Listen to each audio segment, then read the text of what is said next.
What's up, guys? Today we're going to start off with your favorite 60-second recap, and then we're going to talk about how the devs might be influencing the postseason for Overwatch League. Also get a little bit of Street Magic, and then recapping a little bit of the Countdown Cup. I'm Jayne, this is Avast, and welcome to Contested.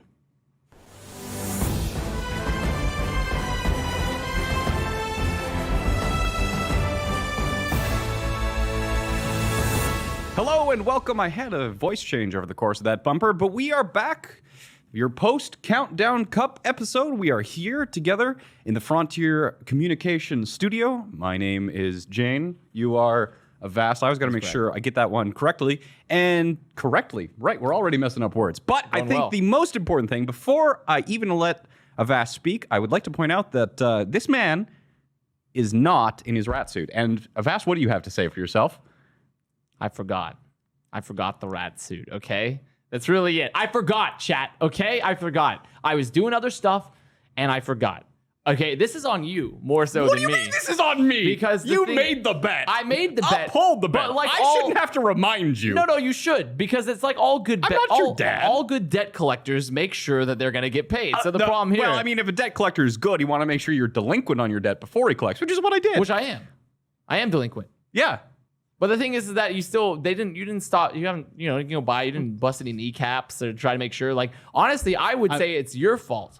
Chat, it's Jayne's fault for making sure that I was not coddled like a baby. Did I hear that you wanted your kneecaps broken? No, I'm saying that the suggestion would have been definitely reminded me. You know, out of all the suggestions that you've had, though, I'm for some reason liking this one more than the others. Well, the thing is like, considering that we're we're not doing like an exercise aerobic class of sorts. I mean, do I really need my kneecaps for the show? True. I mean, he doesn't even wear pants. But yeah, you know who else doesn't wear pants? I don't know where I'm going with that one. I don't know where you're going for that, honestly. Sometimes I just start these segues and hope that I can come up with a finisher to it. But, sometimes it just doesn't happen. But what does happen is today's favorite 60-second recap. Finger gun. Yeah, good finger gun. You like my finger guns? Yeah, I did. Anyway, so we had, of course, the playoffs and the conclusion to the Countdown Cup in both the APAC and the North American region. And for some reason, the Chunk Deal Hunters didn't win. Instead, you had the Hangzhou Spark taking it all the way finals, only to be completely dumpstered by the Shanghai Dragons. New York knocking out the favorites that we had to win, the Guangzhou Charge, but then again, falling short. On the North American side of the bracket, we had a fantastic finals between the Philadelphia Fusion and the San Francisco Shock, with once again the San Francisco Shock winning out, which makes, I believe, it's 4 second-place finishes for the Philadelphia Fusion. They're kind of becoming that second-place team. That's power, baby. Yeah, that's power. That's consistency. But more on that, much more on that later on in this episode. But for now, that's been your favorite 60-second recap. It was nice. That was nice. That was good. It was a good segue from no pants to 60-second I mean, our segue, we really are masters of the segue here on this show. There's no one that does it better. I would say if we could trademark the process of not being good at segues. What do you mean not being good at segues? Being so bad that we're good. Yeah, exactly. We're like the room of segues, right? That was Tommy Wiseau, wasn't it? Was the room? Well, I mean, a good thing that we're not claiming to be masters of analogy, I suppose. Well, isn't the room famous for being so bad it's good? You don't know that movie? The Room? Yeah. Oh, I did not hit her. I did not. Yeah. Oh, yeah. Okay, we're on the same page now. Yeah. We're on. We got room for error. See, we got all right. Oh, hi, Mark. Room for error, he says. Yep. Well, to start off today, we technically were going to be doing a little look at the meta, which we'll still do a bit because also now they released the new hero pools for the next 2 weeks. They did. But then they also dropped a huge piece of news. Yes. Right before this about rosters, which I guess we'll do right after we'll do a quick meta talk and then go. Yeah, we had a plan for today's episode, and then John Spector's like, "How about 9 billion new pieces of information?" John Spector broke our kneecaps. Yeah, he did. So I'm gonna have to take lessons before I go break his kneecaps a second time. But yeah, so like you said, we did have the hero pools come in for the postseason, and to start off, I'm doing this by memory: Brigitte, Zarya, Genji, and Tracer. Wow, nailed it. I'm able to remember 4 things. Ancient Mesopotamian cities. If you weren't in the pre-show, you have no idea what we're talking about. Yeah, I guess they didn't catch all the Mesopotamian. Yeah, you always have to remember what things we reference in the pre-show and we don't because we can't. Anyway, sometimes the link is just not there. It's not there. But And also, the link to dive is not there. Yeah. It has been severed entirely. Yeah, and dive is gone. this is relevant too because of course, we're really finding the Zarya Winston dive or the Zarya ball dive to be quite exciting. Now, Genji is being nerfed, so Genji is going to be less oppressive, also known as fun to watch. But then, now this was covered by quite a few news sources, but the original source is from Superstream, where he mentioned that the Overwatch League is looking to enforce, or I'm not sure I can't remember the explicit quoting, but they're trying to design a meta that is better or more fun to watch. So getting rid of that double shield. So, especially if they actually had some sort of hero pools, the randomness, it's going to be banning dive, one of the most fun metas. And then as they go into the grand finals, the developers in the league, they're trying to make a meta that's better than what we currently have. And also, this is in reference as well to the experimental changes where they nerfed Sigma, they nerfed Orisa, they nerfed a lot of the heroes that, especially the tank heroes that people have felt were problematic at points. But it's just so Blizzard because it's like, grand finals, time to shake it up, team. Yeah, how could this possibly go wrong? What the crazy part is, it's the third time in a row. It's the third time in a row in 3 years that this happens, which isn't necessarily, it's not always bad, because if it's a more exciting meta, sure, but it's the third time in 3 years that the meta has drastically shifted right heading before into grand postseason finals. in grand finals. Like that, at some point, you just have to ask, are we even trying anymore? Is this scripted? Are we doing like an auto updater that just like pushes it out like once we get close? On one hand, it definitely keeps it exciting. You have, the good understanding of where teams are and how they're performing. And then it's like, oh yeah, everything that you've done throughout the entire year, you have a week to somehow make sure that that's it would be same. like maybe 2 weeks. Like, yeah, a week is definitely an exaggeration. But still, it's crazy, even with 2 weeks. Like, that's just nuts that we're shifting our entire... how long and how many times did GOATs get iterated on and change over and over again? And then you really had teams that just like pulled ahead from the rest of the pack in terms of their skill and their just ability, not only as individuals, but also as a team. And then you shake that up and you're like, everybody's back to the same level,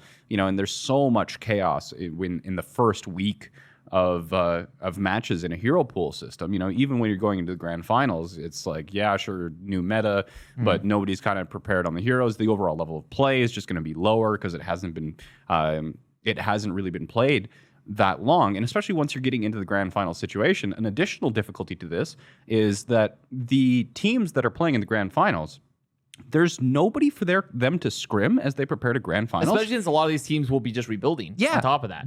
When you're looking at like London Spitfire versus the Philadelphia Fusion when they were going for the grand finals, like they had to scream. I bet they screamed too. I bet you they did scream. I've heard they but they scrim contenders teams, right? So not only do they not have the ability to, iron sharpens iron, that packing 10 statement, it's like they have to try and hone these compositions, strategies, and tactics and all like against contenders teams as you go into grand finals, which it's probably going to bring that level of play even lower since they don't want to give away any strategies or tactics that they are developing. And there's also a much, much lower chance of a team being able to quickly realize that maybe they're on the wrong track. And it's also new. It's like double new. Yeah. Not new the champ from League of Legends. I think that's a champ name, right? Yep, it is. New. Yeah, okay. So it's not, but I'm talking about that new. Yeah. That new. The new thing. New. Because now with Genji nerfed, teams are sort of playing a different meta it wasn't all double shield. We had that Winston Zarya.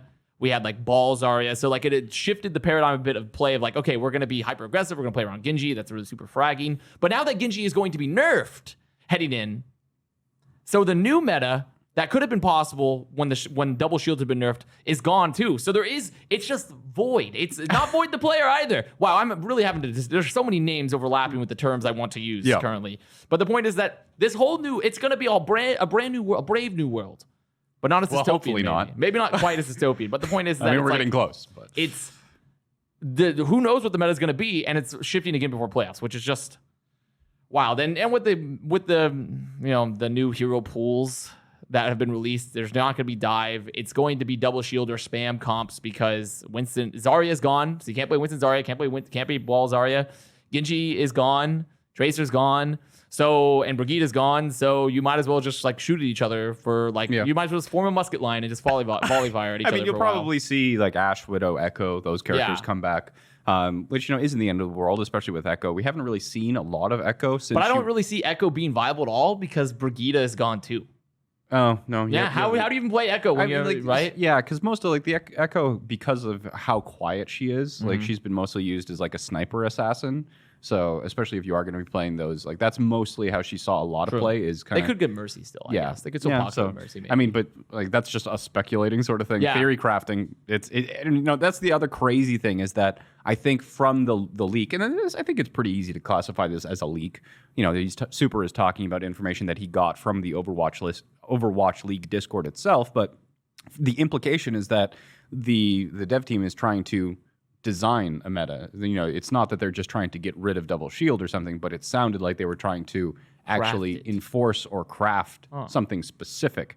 So that is, in a game as complicated as Overwatch, most behaviors and metas are emergent. So that is scary. That is super, super scary for you to be like, we're going to do it so that it's like this. 99% of the chance you get it wrong and something else is better, and that thing could be disastrous. I can't wait to see what their new design might be. Instead, we have the new hero, Quad Shield, and he walks out onto the field, and it's just like 4 shields rotating a torso, and it blocks all damage. And it's like, look, it's so dynamic now because now you can send the shield across the map. Because we already have I don't remember how many heroes they changed. It was like 6 or 7 heroes that they changed on the experimental patch. And the implication is that this and probably more changes are going to hit live by the time Grand Finals is actually played. There's going to be almost no chance, there's going to be no takebacks, and at some point the developers thought that the Omnic Crisis was a good balanced patch to make. So it's like we could end up with a meta that just goes down in history as one of the most ridiculous things that would be of great all to get another time. Bastion meta for Wouldn't Grand it be so funny Finals, if it's just like you go through the entire thing with double shield and some snipers and some dive, and then the Grand Finals are played on a Bastion meta. Imagine that would be fantastic. Honestly, if I get Gatling gun meta at the end, that would be sick. It's gonna be ridiculous. That would be sick. These new roster regulations the new roster regulations might actually save teams in case the meta does shift wildly. Now, literally a billion, that's not an exaggeration, things changed during these roster updates. And if you guys don't know what we're talking about, well, it's because it happened about 30 minutes before we went live, and Avast and I did some cramming like we were back in university. Anyway. I was a procrastinator, so I technically did cram. Yeah, I'd say.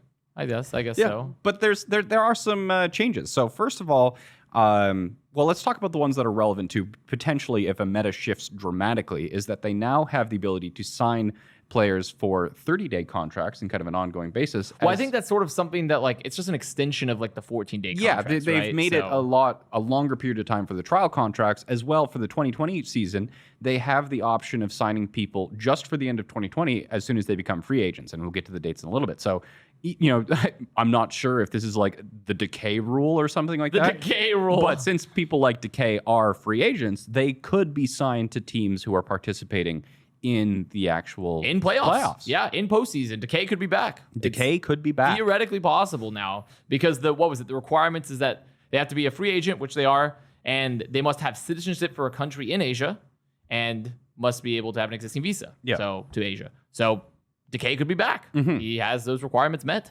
So it's very possible Decay comes back. It's pretty interesting now that we're saying if you are a free agent, if you retire this year, then you are free to be signed at this point. And I think it also includes, it has to expire at the end of the season, right? Yeah, it will.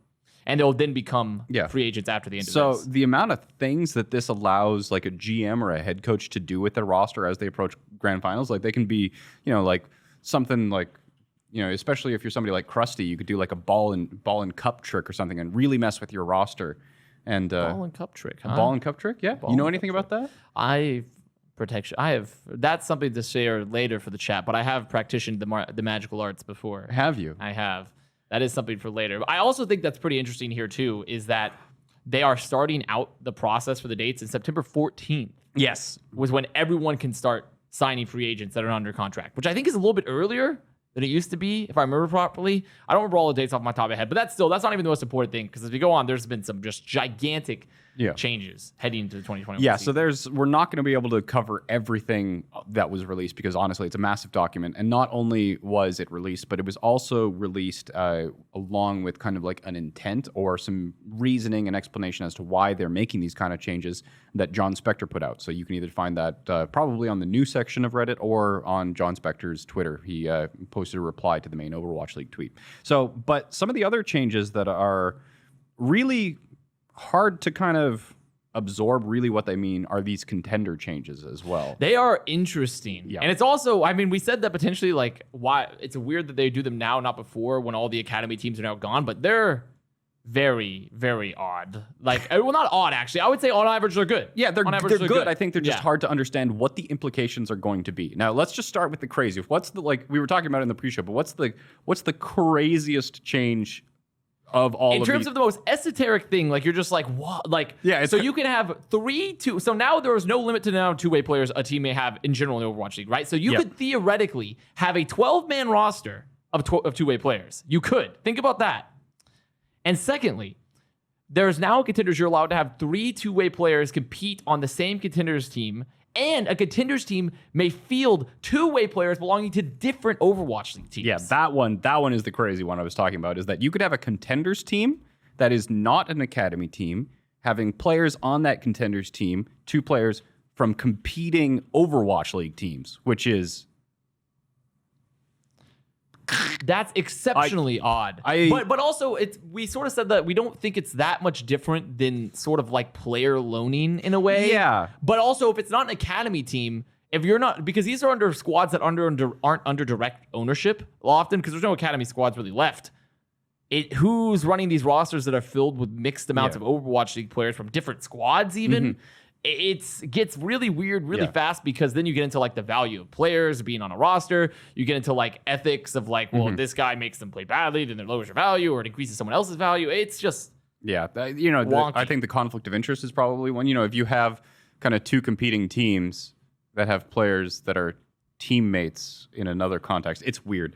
Especially because if a person wants to be competitive in contenders, they're probably going to take the strategies, the tactics, the understandings of the meta from their Overwatch League team to their contender squad, which they could potentially be competing or working with competitors at the higher level. So, and you said that it's possible for teams to have 12 two-way players. I think that's... No, it said if you look at it, they said two-way players in order to provide more opportunities. 12 on the contenders team? Because they said first there is no longer any limit to the number of players who may be designated as two-way players at any given time. Yeah, so I think somewhere else, though, I read this, and I'm going to make sure that we can clarify this. I'm pretty sure. It sounds like to me you can have 12 two-way players on a roster.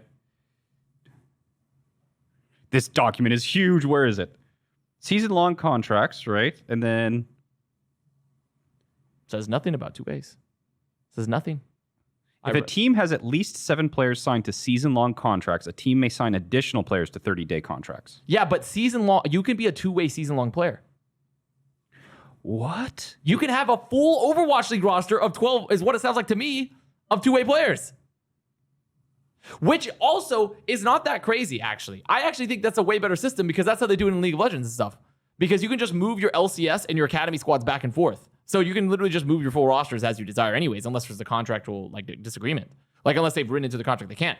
I actually think that's what I've wanted all this time. I don't think there should be any separation between Overwatch League and two-way. I don't think you even need to have a two-way. In my opinion, I feel like you should just be free. You should be moving people left and right. It's back like Formula and forth. 1 with Red Bull and Toro Rosso. Yeah, I think you should be able to do whatever you want, for your Academy team and your Overwatch League players. So I personally think it sounds weird on paper, but I think it's actually great. I think it's a fantastic move. This is just a straight up buff to Boston. Yeah. Wow, okay. I mean, this was what happens when you release a 10,000 word document. Yeah, it's... Because also it means if you have perma-bench players, they can just go play in contenders. I really like it, though. And if you have players that are perhaps problematic, just say, Get out of go here. to contenders. Go to contenders. Go to contenders. Relegated. Peace out. Yeah. And then they still keep their value to potentially sell later. I mean, if it is actually the way that you're describing, and I think it is based off of the way that you read it, that's damn cool. I like that. That's what I've always wanted with their two-way system, and I think that's like one of the Super best. can go changes. Smurf in contenders. Yeah. And then he can play contenders. He could be in contenders. The memes would be incredible if that were to happen. In addition to that, they also said that without pretty much if teams don't have an academy team at all, they can agree to player loan agreements with a contenders team, so they can just essentially loan, if it's not an affiliate team, that they can just loan them to any other roster that they want, and you can mix and match with up to 3 players from the same team is what it says. Up to 3 players may compete on the same. Oh no, just 3 players on the same team. Yeah. They also changed up like the consecutive agreements, or in terms of how many games you can play. So like 5 consecutive matches in Overwatch League for a 2-way player. If they do not play in 5 consecutive matches for a minimum of like 3 consecutive weeks, they are eligible to participate in contenders and all other events. So you must play 5 consecutive matches in 3 weeks or something like that to not be eligible. Is what it sounds like. If you which is a pretty generous requirement, I'd say. 30-day contracts we talked about, season longs. I think something that also raises some red flags, though.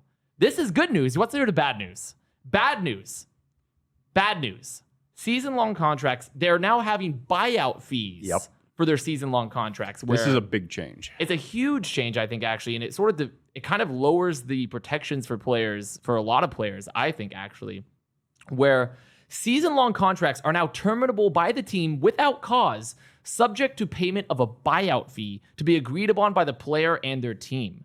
The minimum buyout fee will be equal to the salary owed for either the lesser of 30 days or the number of days remaining in the season, including unpaid bonus payments and earned but unpaid prize money.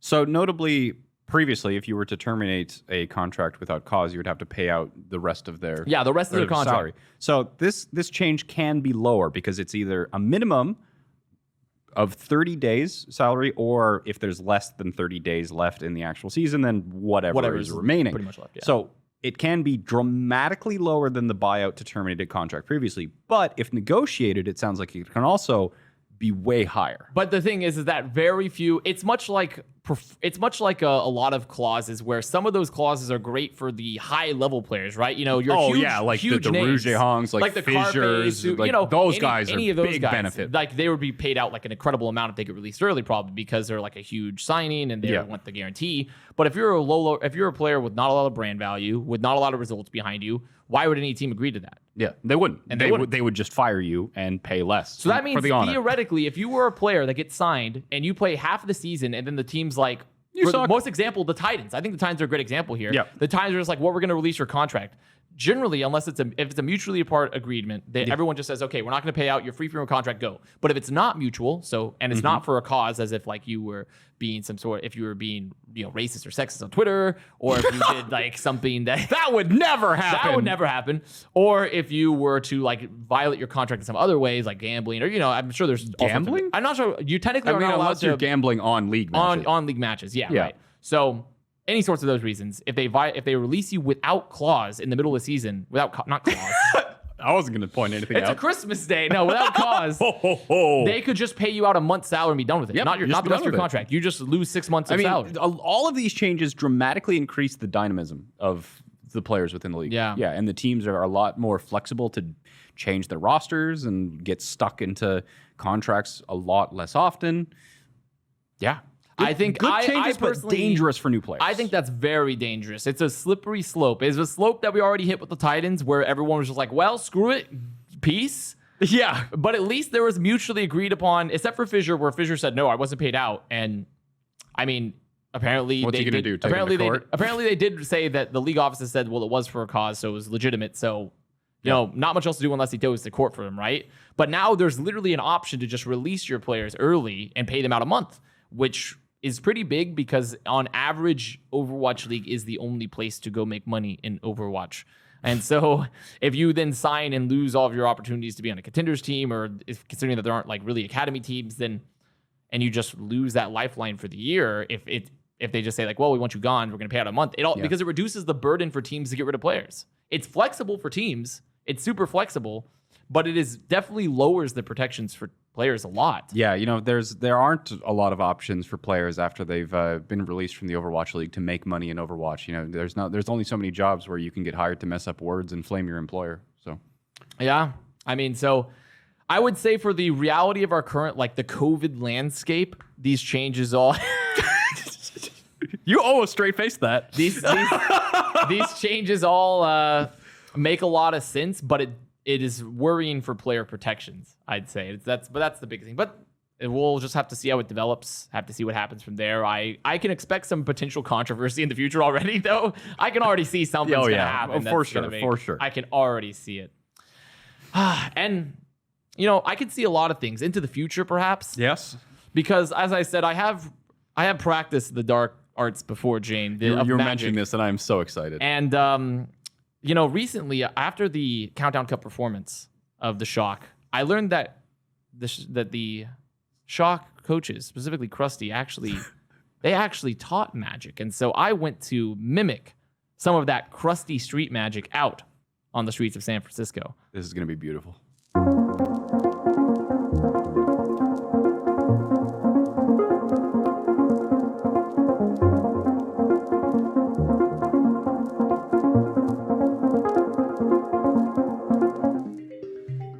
Hello, everyone, and welcome to Crusty Street Magic.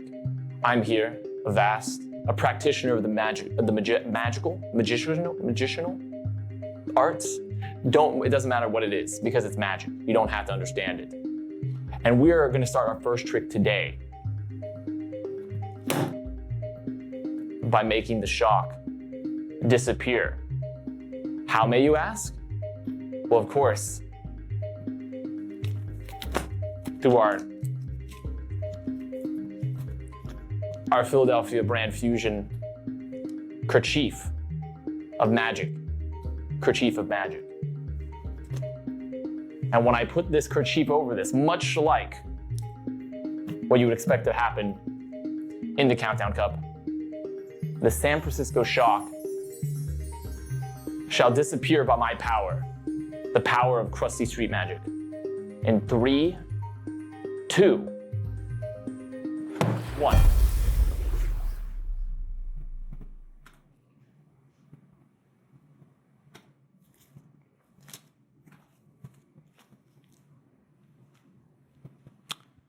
Yeah, you're just magic.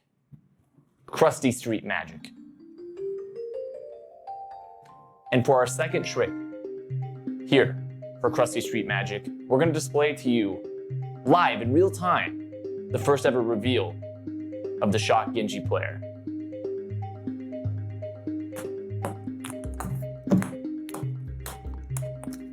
Thank you, magical assistant. As you can see here, we have ourselves 1 Tayo and 2 supers. It's tough to get them all in frame on the Shock. I'm sort of, you got them. There we go. See, there's Tayo. There's our super.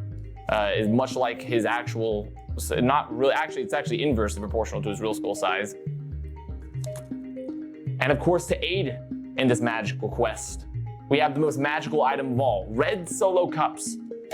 That has made many a person's dignity disappear. And so now, I shall place the balls into each one of our magical things. And then I shall shuffle and reveal to you who the true Shock Genji player is.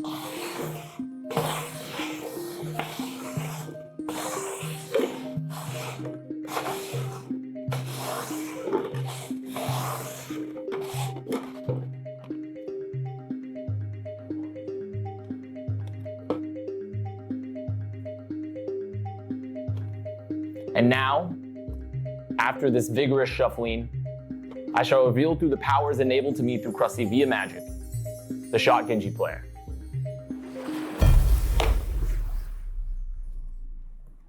Oh. Wait. Oh, it's Rascal. It's Rascal.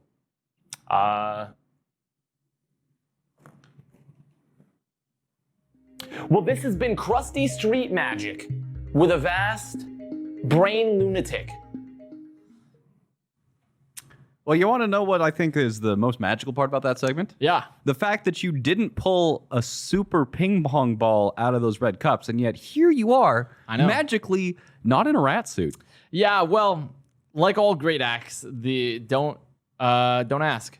So, I mean, you can't explain how the trick's done? Can't explain how I'm not in the rat suit just by losing the bet? It's part of the magic. If I were to tell you how I'm not in the rat suit, then it would give it up. It would give up the trick. Your skills really, truly are transcendent in the magical arts. I know. It's something that Do you prefer to be called a wizard or a magus? I prefer to be called a lich, actually. Grand sorcerer? I think more of a lich was good for me. A necromancer. You keep your soul in a phylactery? I actually keep my soul in the rat suit. That's why The I rat can't suit bring is it. your phylactery. Yeah, that's All why I right. can't bring it to the office, or else it's That would- you in the same place as your phylactery, that's just like a death sentence for a lich. So yeah. yeah. Well, there was I'm a learning street new things magic. I'm learning my new things about my co-host every single day. See, and isn't it crazy how Crusty Street Magic can transform Super and Tayo Genji into Rascal it Genji is pretty in the Countdown impressive. Cup? Yeah, it's super impressive. And that really leads into our final topic of the day, which is sort of super impressive. You're not I even was, gonna I was acknow- skipping over it, honestly. Why? I'm very proud of my puns, all right. There we go. Thumbs up, good pun. Thank you. Yep, Now we good can pun. move on. Yep. Perfect. I was it was leading into our last thing, which was just the results of the Countdown Cup. I guess I had a little bit of like the pun caused some it was like the residual magic. Yeah. Like giving me some indigestion there or something. But the really for me and leading in from that skit of magic was that what the hell? What the hell was Shock? Yeah. What the hell? Like we got Tayo. Which, by the way, Crusty says that Tayo is integral to his future plans. To is what like he future said. long-term plans. What does that mean? I don't know. Is he harvesting his organs? Like, is Crusty planning to use Tayo as I mean, like a young vessel to keep his soul, or like? I don't know. It's kind of one of those things where it's like, we were asking very early on, like, why is Rascal not playing, sort of thing, and then we also apparently Krusty was saying that he wanted to have Rascal keep practicing the heroes that he was already practicing on and working and specializing on, but it's like Rascal's always been an insane Genji, and then the fact that it still utterly blows my mind, You've been saying it, and other people have been saying that they legitimately thought that Super was their best option for Genji. No joke. I heard from a very reliable source. I'm the only one who watched Super's Genji on the replay viewer from a first-person perspective. It wasn't even just about me being like, okay, Super's Genji is like the best. It was simply this is just. I know, regardless of what the actual reality of the situation is, it seems that it was a legitimate belief inside of the San Francisco Shock. Yes. Rascal even tweeted that he didn't scrim Genji. They didn't play Genji with Rascal. And then they go into the grand finals themselves. And he's good. And they won every single map that Rascal was in. And that's why I was like, well, I believe Fusion. By the end of it, I believe that Fusion was going to win in A after Eternal Loss, obviously, because my bracket was wrong. Which I thought the entire time. Which you thought the entire time. And I would have been right if Rascal didn't just come and mess everything up. It's just Crusty Street Magic. Crusty Street Magic. I got. Yeah, I'm done. Gotted. We have been absolutely because in North America, I predicted Philly, you predicted Paris, and then in the APAC region, I said Chengdu. But I had Charge, which lost to New York early. They lost to New York, and then Shanghai dominated everybody. Yeah, just it was not even close. It was disgusting. It was very much. I mean, occasionally the Dragons lost a fight. Yeah, occasionally. Occasionally, once in a while. I mean, imagine a Dragons versus Boston. I don't want to imagine that. Okay, they spawn capped the second best team in APAC. Just imagine them playing a lower tier North American team. It was like they had moved out west and found a new fresh homestead and they had fresh farmland. It was just plowed. It was plowed. It was plowed. It was disgusting, and that was a grand final. Yeah, it was. And also I can't believe the amount of first of all, Flawless Genji was looking a lot better. And B, Lip Sombra, still so disgustingly good. And I cannot believe the unbelievable Papisioness still of that there was one particular take about the Lip Sombra. I'm not naming names about it still, but it was almost like it was a dream in my mind of the Lip Sombra of saying that it wasn't very good. And, yeah, I don't agree. And, it is entirely possible that both New York and Guangzhou Charge were probably harder opponents than the Hangzhou Spark. Yes, 100%. So it's very likely that the semifinal match was probably, the semifinal in the upper bracket was probably the true grand final. I was pleasantly surprised by New York. Yes, this past and weekend despite tournament. that, New York fans were probably the angriest I've seen them in a long time. Which is crazy because this is the best New York's looked in a while too. Exactly, but New York fans were super New mad. York beat Charge. They actually looked really, really well. There were some mistakes. I mean, Fisher did a VOD review of it actually, which pointed out a lot of key mistakes about just they still have problems with how they want to do their resources because Jonak is essentially a. If you were to take the car type brand Hummer, which takes it's 2 miles a gallon of gas, it's a gas guzzler. Yep. Well, Jonak is that, but with heels.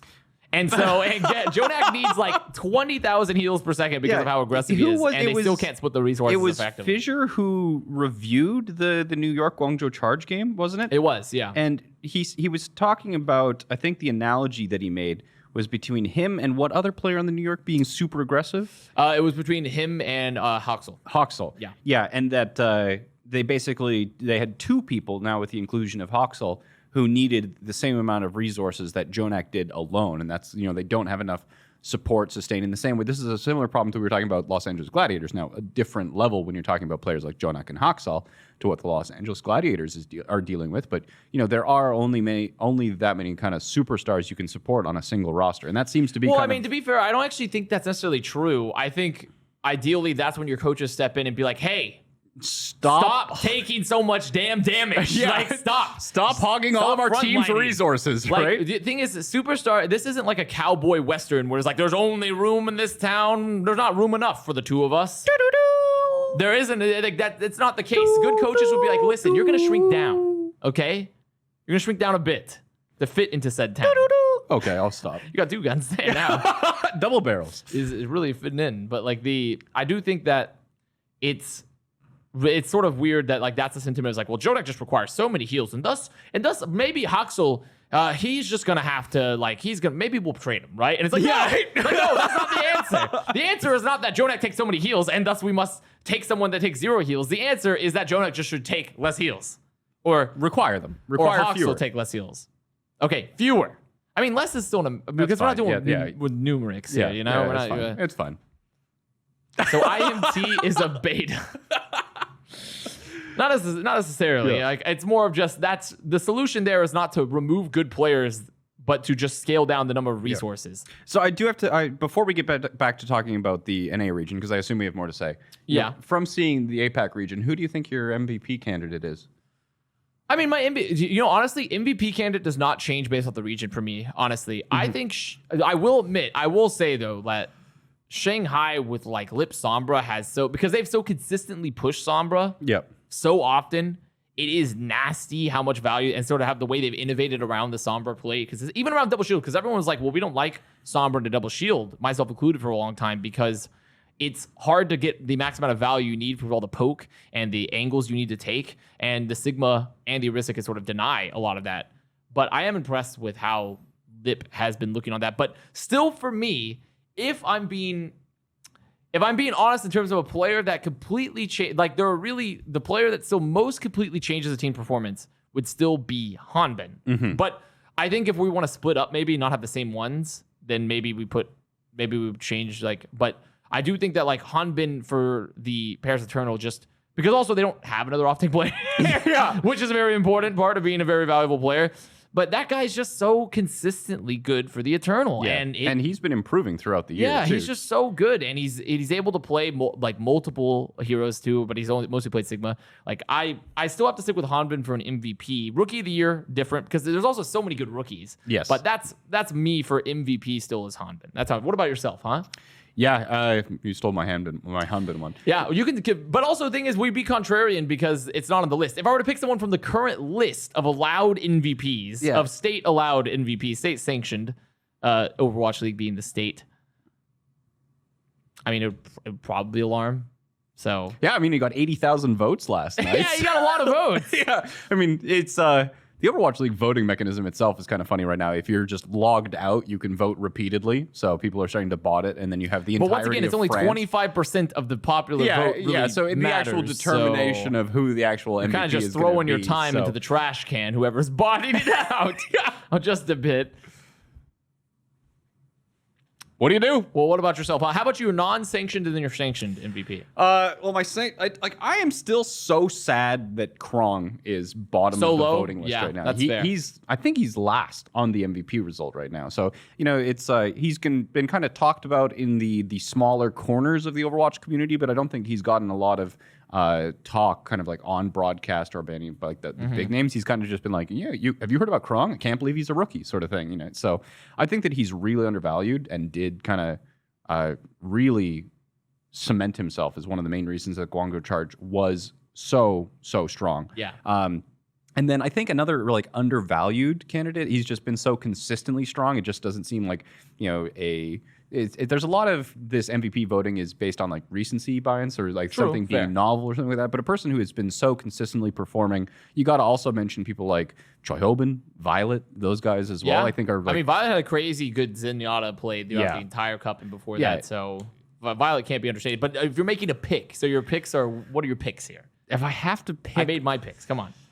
Because I picked Krong. I think is going to be the one. Krong's your MVP from the state sanctioned list. Yeah. Okay. So the people who aren't sanctioned. Okay. Yeah. Oh man, I'll come back. I'll come back to that. You're so not you. Just can't make a decision. I'm just trying to snake. I'm just trying to snake out of this. You just can't make a decision on the fly. You just can't do it. See, the problem is when I make a decision on the fly, somebody clips it, posts it to Reddit, and I get flamed for months. So I feel like in this case, you're really.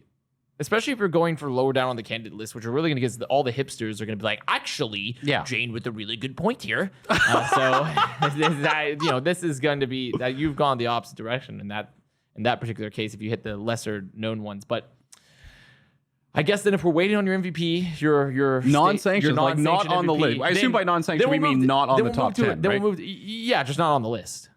Just wasn't on the list of MVP. Okay. But just think on it. Then. I'll think on it. And we'll move back to, so at this point, though, I'm going to have a really good take. When we get back to this, it's going to be a really good take. Okay, 90% of my brain power is going to be spent on thinking about this while we'll do the rest of the show. I'm basically going to be a zombie. It better be. But it's I think at this point we can say, though, that Dragons are the undisputed king of APAC for the most part. Like, they've lost, but considering the consistency of how strong they've been in the region, even if they've lost a tournament, they're just the kings of APAC still, even if they've lost a tournament. Like, I was super impressed with them. I'm very happy with New York's progression, so that's great and all. Moving to NA, Shock did the magic trick like we talked about, bringing out the Rascal Genji, and also having another snubbed MVP list with Smurf, I think the real question about NA is, why did the Paris Eternal fall short?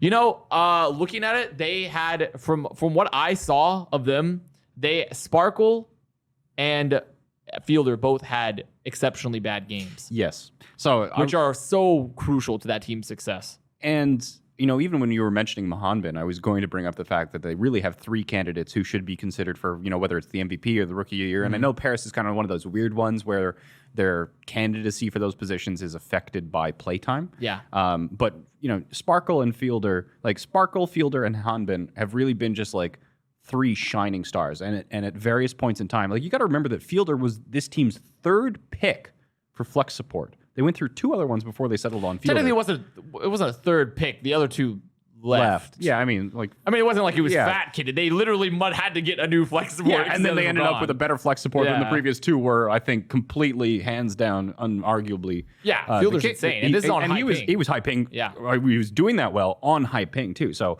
for Sparkle and Fielder to really kind of underperform and, Hanbin being Hanbin sort of thing, just probably one of the craziest just games that he's had the entire year happening during the Countdown Cup playoffs. Fine. It's just they're so reliant on, especially during the Genji meta, Sparkle just dominating, Fielder making sure to get constantly great value on his lamps and the windows, and they just weren't getting them. They just weren't getting this. Yeah.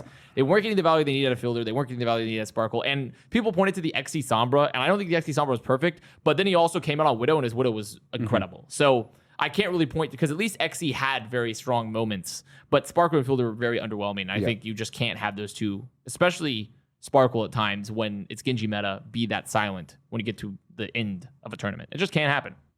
I've decided my unsanctioned MVP. I've been trying to cycle through players, and I think I just keep coming back to Smurf. Smurf? Yeah, I think so. Especially from looking at him play, and as well seeing some of the statistics from him, especially on the Winston.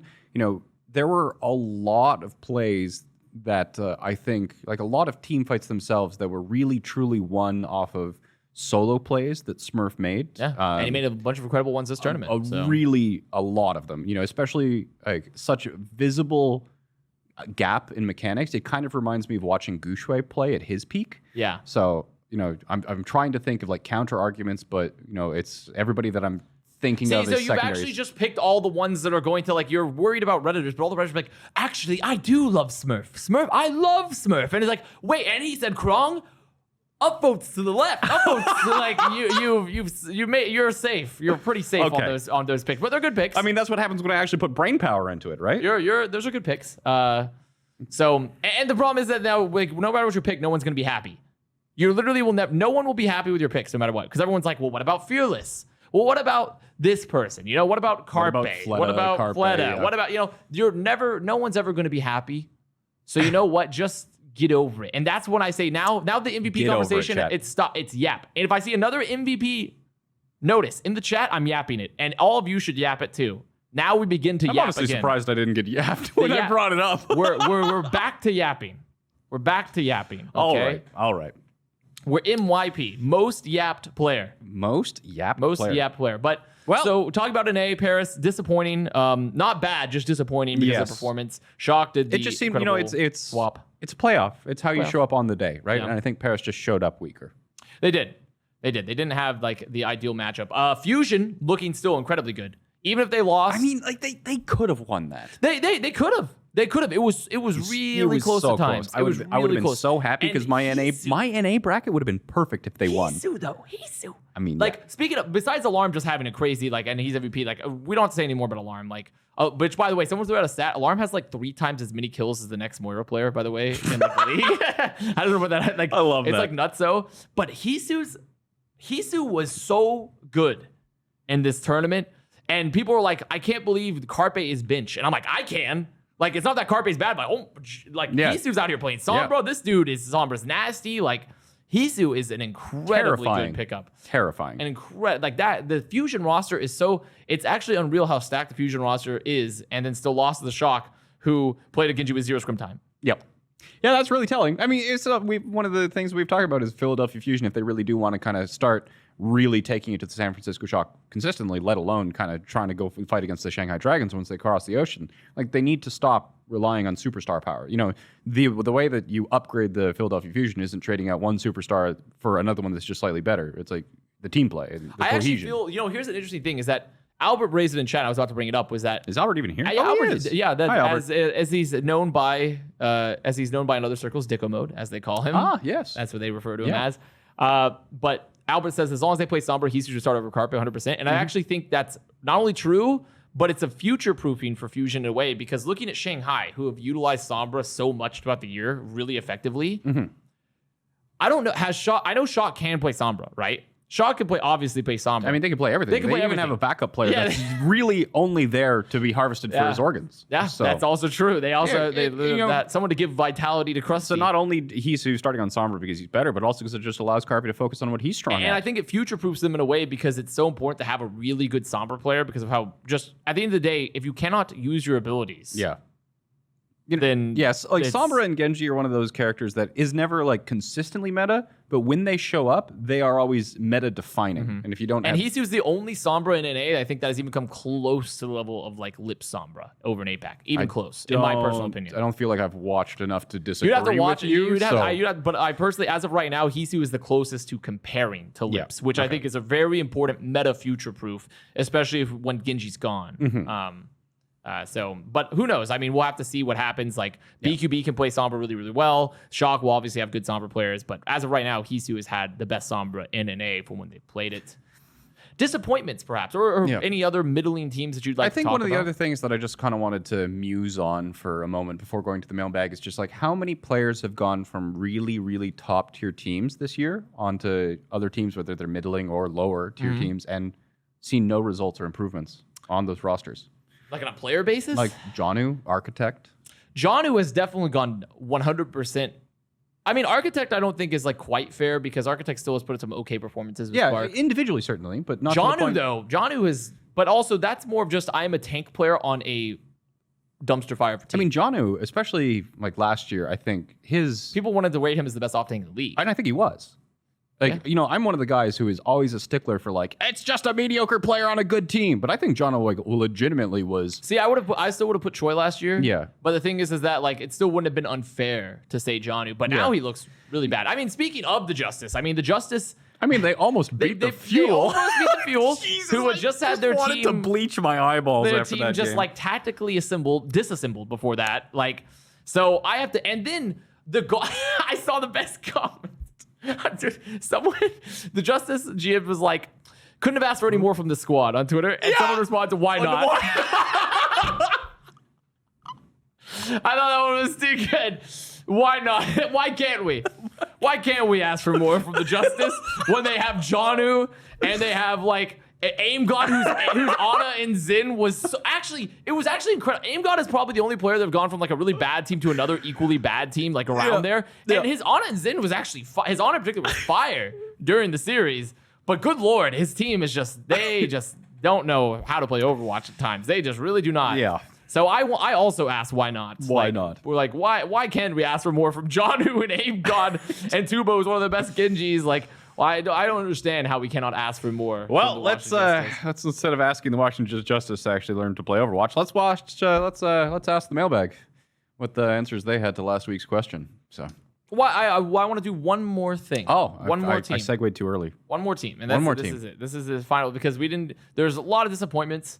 But I would say for one that I actually have to be pretty happy for is the Florida Mayhem for now essentially cementing themselves as the top 4 team. It's like we have the holy trinity of good North American teams, and then there's Florida. What are you trying? Are you looking for a visual aid? No, I'm looking for where the other teams are. Oh, such a vast gap. It might as well be infinite. Vast gap. Yeah, it's. And they remembered to play Genji this weekend, which was important. So they didn't lose to the Houston Outlaws, which is actually they weren't going to play the Houston Outlaws anyways. But that's always very important that when Albert remembers to tell his team to play the best hero in the game currently during that meta patch to play that. So very good. I guess it's not technically Albert's job. That's Cookie's, but it's good. I'm just happy considering how bad they were previously. That's a team that has turned itself around. Chat said that there is quite a vast gap between Florida Mayhem and the rest of North America. I chortle. Okay, one last question before we get to mailbag. Who's your MVP pick? Yep. All right. So now mailbag. So our questions for last week is we wanted you guys to send us some brackets, and we have gotten 2 of them. And let me tell you, the brackets that you guys have sent in have not. I mean, all of them are better than my Chengdu pick. For some reason, the stars lied to me. They didn't actually align. Yeah, somehow the Wheel of Chengdu did not pay I put dividends. all my money on the Wheel of Chengdu, and it just not pay off. Wow. Yeah. You ever just bet on the Wheel of Chin and sometimes you lose? just gotta let it ride, man. And you have indeed. It is rode off into the sunset. You've lost it all. So the brackets have not. We actually don't have any perfect brackets, sadly. Yeah, none of us. No one from NA or like even the viewers. No one. Like between you and I, neither of us predicted the finalists from either region. Either region. Yeah. So, but we do have 2. We do have 2 that we just want to show because I thought, like, why not just talk about? We have Gene Sex. He's been here before. Looking through his NA, he had some good calls. Rain beating the Titans. Got the semis right. He used to, that's cool. But then he predicted it got a little bit worse as it went on. I'd say it got a little bit worse after the initial picks. He got Justice. Got Justice somehow beating Fuel, I believe was what it was. Yeah, he did. So he got that going on, but that's not quite right because Fuels did beat Justice. Overall, just kind of got Fusion, got Shock. He did have Paris losing to Fusion, which is not bad. But I believe it was ended up, what was it? It was like, which they did. They did lose to Fusion. It was 3-1. Yeah, 3-1. That game was 3-1. Right? Yep. So I would, looking at the NA side of the bracket for Gene Sex, it's really, I've seen worse. Not great, but I've seen worse. Mm-hmm. So, APAC looking pretty standard. I don't think they chose Chengdu if we look at their APAC. If we go to the Asia bracket, Mike, I was not able to. Oh, it's only a still, isn't it? It's a still. Well, don't worry. But they had Chengdu winning. Yeah! That was not right. They did, however, my brother in arms. They did, however, have Shanghai making the finals. So better than us on that perspective. Yeah, no kidding. And then we had one more. We had Strong_tank, which was, I believe, in Discord, because this is from my Discord. This was Obscure Reference was his name in Discord, but his Twitter handle is Strong_tank. Impeccable name, makes sense. They had the same Asia bracket, actually, for the most part. Shanghai makes it, loses to Chengdu. Everyone really wanted Chengdu to win, but for North America, another Fusion. I feel like I'm in good company. Another Fusion person thinking they were going to win, and they also expected Paris to lose to Fusion as well. So, I mean, honestly, we kind of all got boomed by the Crusty Street Magic. Yep. And by the Wheel of Chen. Yeah, the Wheel of Chen led us astray. I can't really believe did. it. I will never forgive the Wheel of Chen. It really did. It did not lead us to greener pastures. So I guess now all it leaves is, what is our mailbag for this week? Because actually, wait, we never said. Thursday's episode actually has to be moved.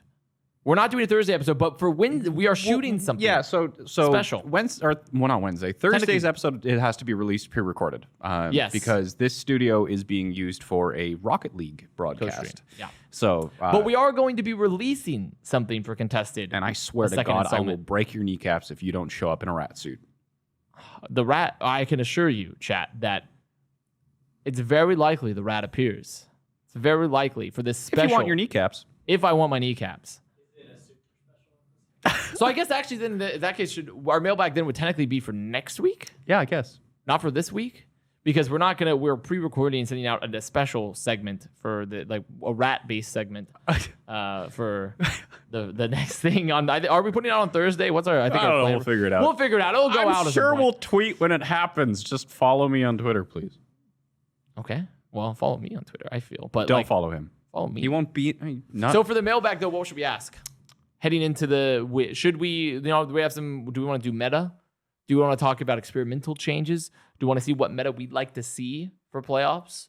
Would we like to see hey, should players be allowed to be released from their contracts just for a buyout? Well, since the developer team is talking about designing a meta for the grand finals, I would like to have the viewers, the audience, their ideal meta. I would like you to design your ideal grand finals meta. Your ideal grand finals meta, and we will respond to that one next week on Tuesday because, like we said, we're pre-recording, sending out something special, a little snippet for the second episode this week because we will not have the studio available. But for next week, tell us your ideal meta. Respond in the contested mailbag in my Discord, in the YouTube comments when the video goes out, in the podcast reviews, which no one I think has done yet. I'm really sad about that. I don't think so. And then also we generally have on the competitive Overwatch subreddit, we have a mailbag questionnaire, or on the contested subreddit itself, which I think is just r/contested. Contested_podcast. That's _podcast. So we will see you guys then next week, and be on the lookout for that little special something tomorrow or Thursday. That's been Contested. I have no idea who I am.